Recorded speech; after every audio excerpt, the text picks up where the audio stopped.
What's up, guys? Coach Vassar, thank you for joining me with OTF Audio Daily Beats. We're going to break down Christmas Eve, Tuesday, December 24th. This is a switch template for the 2G, a regular 3G workout. We're going to see strength on the treads, power on the rower and the weight floor. Keep in mind for both formats, this will have a 3-minute whole class setup before you get them into the warm-up. So after you do your lobby intro, direct everyone to go to the weight floor, break it down, then go to their stations and then warm up. Now that I got that out of the way, as always, if you're new to these, thank you for tuning in. Appreciate you joining me as I talk about these workouts. If you find value in them, let me know. Support me, information is in the description. Any feedback you have, please give me that heads up. That way I can improve and give you a better experience. So we're gonna talk about the 2G, kind of the whole thing, talk about the treads, the rower weight floor, and talk about the 3G as well. I will start off by saying that with this being Christmas Eve, guarantee you're probably gonna have a lot of cross regionals or even just drop-ins, visiting family and their families dragging them in.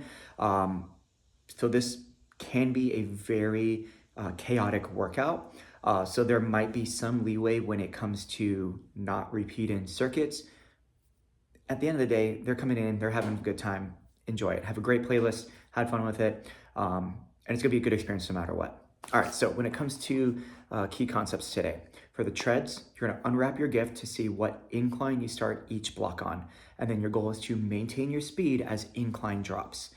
On the rower, choose wisely which block you choose to do your rack and rest, because that will also determine how much distance you will do. And you're only on the rower one time. For the floor, you choose which circuit to do, and your gift will be how many reps you do, okay? So for each block, you choose to either do the row or exercise if you're with the weight floor and the rower. And on the treadmill, you'll find out which incline you will start at. Now, this is done as a switch template. So if someone happens to start on the treadmill, they'll do tread, floor, tread, floor, tread, floor, tread, floor, okay? If they start on the floor / rower, obviously it's the opposite. Keep in mind, there's only a 75-second transition time to rotate the rooms back and forth.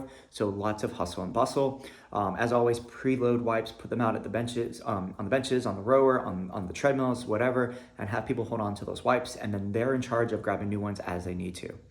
That being said, when it comes to the whole class setup, once you get everyone over there, they're gonna have 3 choices of circuits to do on the weight floor. Choice 1 is a deadlift to squat high row. Choice 2, you have a high plank pull through into a alternating 90-degree pop squat. Choice 3, high plank alternating low row paired up with the lateral bound to single leg hop. The 4th choice of the floor is using the rower and doing rack and rest, okay? Now, when you are doing the setup for this one, we want to have people choose which one they're gonna do, then reveal the gift, okay? So hopefully people lock in what circuit they wanna do, if they're gonna row, then review, and then they find out, oh, I'm doing that circuit with this number of reps, or I'm doing this row at this distance. For those of them on the treadmill, that's the incline we're gonna start at. All right, once they've both done the tread and the weight floor and they switch tread and weight floor, review the next thing. Once people have made that decision of what they're gonna do, and then they find out their next incline, their next rep count, the next distance on the rower. All right, so when we look at the treads, in total, there's gonna be 4 blocks. Block 1 is gonna be 4 minutes. Block 2 is 7 minutes, 5 for block 3, and then the last block is 3 minutes. In total, they're on the treadmill for 19 minutes. And every single second of those 19 minutes, they are at an incline. At no point are they actually at flat road, with the exception of that transition time and getting back to base before they start the block. Whew. So block 1, they're gonna start at an 8% incline. Every minute they drop it by 2, and then they finish at a 1 minute, 2% all out. Every block will finish with that 2% all out. Power walkers, joggers, runners, they all start at the same incline and they drop their incline every minute by the same amount. And then for the all-out, power walkers will go back up to 10%. Now, the recommendation for bikes and striders is the first part of the tread block, they want to use a push gear around 3 to 5 over their base. What I would recommend is for the first and the last block, try to keep it at about 3 to 4 gears over base. because there'll be like a 3-minute push into a 1-minute all out for block 1. For the last block, it's going to be like a 2-minute push into a 1-minute all out. Now for the second and third block, if anyone's on the bike or strider, block 2, it's 6 minutes of incline work and then the all out. So this is one where maybe they start with like either a conservative gear that they hold the entire time, so 2 to 3 over base the entire time, or they could start 4 or 5, and then after 3 minutes they drop it by 1, do that for the next 3 minutes, and then for the all out they take it back up to their all out gear. And then for the third block, same idea, because it's 4 minutes, maybe they do 2 minutes at a higher gear, 2 minutes at a lower gear, maintain RPMs, and then they bump it back up for the all out. So block 1, 8%, block 2 is 14%, block 3 is 10%, block 4 is 6%. For anyone who jogs or run, most likely they will probably hang out below their base, especially on the second block and the third block. Now blocks 1 and 4, 8%, 6%, they might be around base or maybe just a hair under it for those more conditioned athletes. Super cool to see if they could hold their base all the way, but we don't want to see people slow down, so make sure that they are pulling back on that speed to begin with and they could hold that the entire time. Now the weight floor side, the incline and the reps match up. So in block 1, they're doing 8 reps of whichever circuit they choose, or it's 150 meter all out row, rack and recover. Block 2 is 14 reps, 250 meters. Block 3 is 10 reps and 200 meters. And then block 4, 6 reps, 100 meters. The key thing for the rower is ideally they are taking enough recovery so that they could either get within 2 seconds of their previous row time, or they could at least match it. So if they are slowing down substantially, have them take a longer rest and recovery. To me, I feel like a 1-to-1 is a good call. So if it takes them about 45 seconds to do their all-out row, they should probably rest for about 45 seconds, if not more. They could also use like the water as a gauge. I like doing that because sometimes people don't have a watch or they kind of forget to look at the clock. But when the water stops moving, that takes about 20 to 30 seconds. So once the water is stopped, see how they feel. If they're feeling good, like they could go, great, go. Otherwise, take a little bit more time. Now, once again, when it comes to revealing the reps and the incline, you want people to make their choice first, then review how many reps and the incline that they're going to be at. And once again, like I said earlier, in a perfect world, people will not repeat circuits, but it's going to be really hard to keep that in line for every single person in your class, especially if you have a fully packed out class. So if someone ends up repeating the same circuit, it's not the end of the world. They just kind of miss out on that movement pattern that they would have done if they hadn't skipped it. So that's gonna be the 2G. A lot of back and forth, very quick transitions, very chaotic, but always a good time.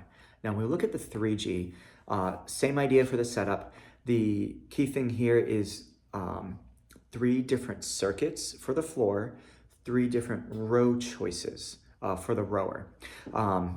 The treadmills, we'll see 3 blocks. And same thing, take everyone over to the floor, give them the breakdown. This is not done as a switch template though. So if they start on the treads, they're gonna do all 3 tread blocks, then they rotate, they'll do all 3 row blocks, rotate, and then finish on the floor with all 3 floor blocks.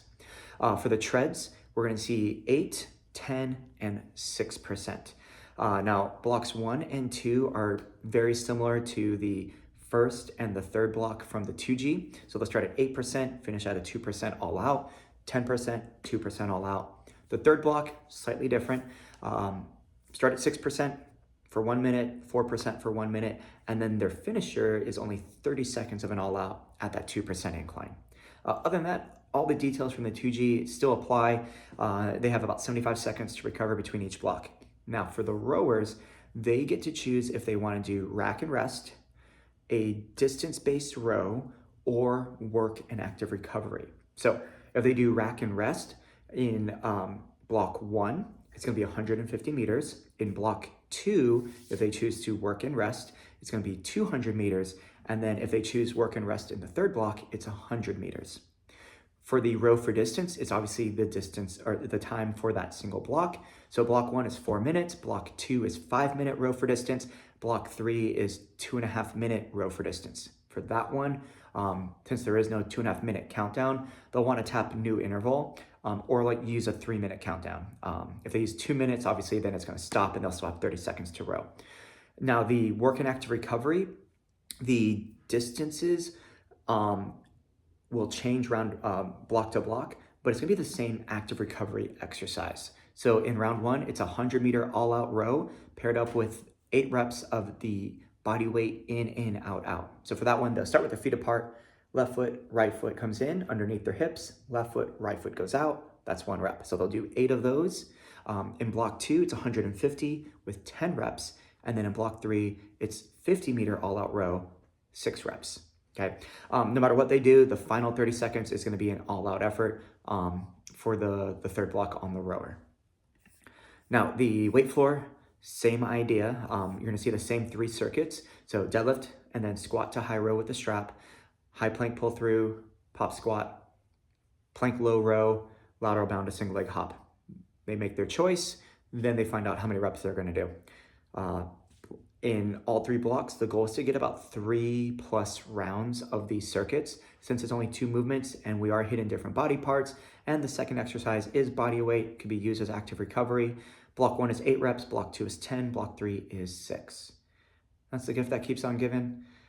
Drink lots of water for today and have a banging good playlist. I like to do like a Christmas theme one on this one, since we generally are closed on the day of Christmas. Take pictures, celebrate everyone, and that is it. Coach it down, y'all.